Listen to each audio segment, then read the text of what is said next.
बच्चों, आज हम पाठ 15 शुरू करेंगे विराम चिन्ह। इसको अंग्रेजी में पंक्चुएशन भी कहते हैं। तो इसमें पहला प्रश्न ये है, प्रश्न नंबर 1, विराम चिन्ह किसे कहते हैं?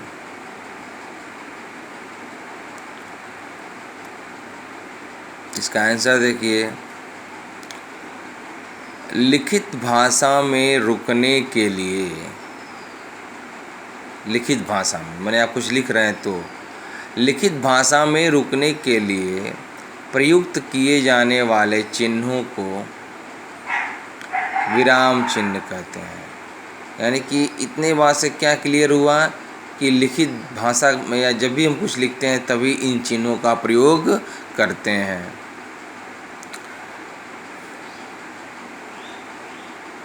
इसके अभाव में वाक्यार्थ माने वाक्य का अर्थ समझ में नहीं आता और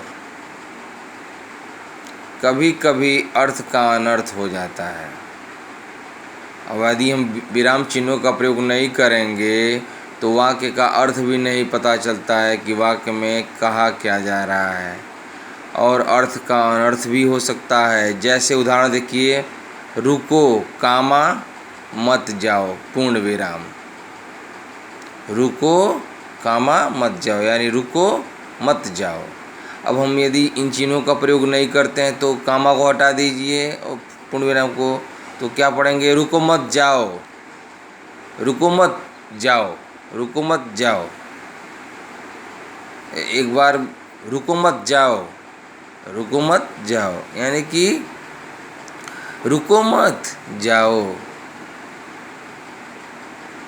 अर्थ का अनर्थ हो गया। मैं कह रहा था कि रुको मत जाओ, जो ही हटा दिया रुको मत जाओ। तो ये जो है विराम चिन्हों का बहुत ही महत्व है। हिंदी में लिखित भाषा में इसका प्रयोग होता है। अब प्रश्न नंबर 2 आइए, कौन कौन से विराम चिन्हों का प्रयोग होता है? देखिए उत्तर, हिंदी भाषा में निम्नलिखित विराम चिन्ह प्रमुख रूप से प्रयोग किए जाते हैं।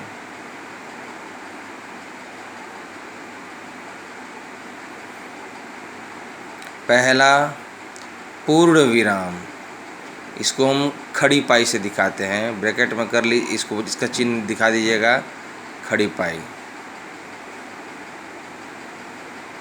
इसका प्रयोग वाक्य की समाप्ति पर किया जाता है। यानी कि जब वाक्य समाप्त हो जाता है तब खड़ी पाई के रूप में इसका प्रयोग करते हैं।